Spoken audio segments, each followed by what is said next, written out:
杨青，且慢。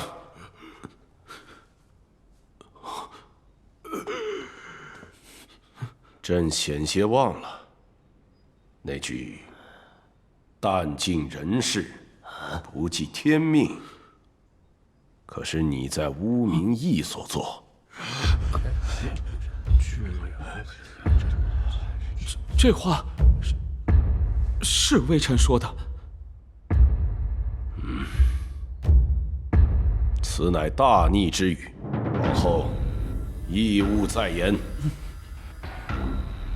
天命者，乃是在朕，如何能不记？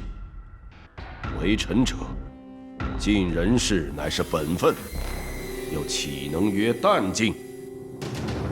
臣子尽人事而不计天命，莫不是在骂朕昏庸不察？微臣有罪。朕本该治你的罪，但幸亏你还有一句颇得朕心：自助者天助之，自弃者天弃之。此番豪言，杨青可莫要化为空谈呐！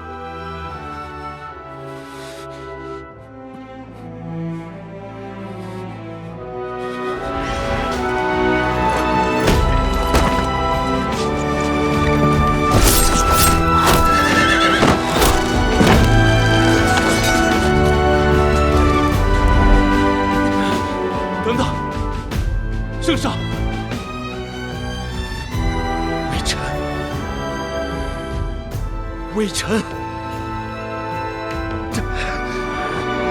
微臣尚有未尽之言。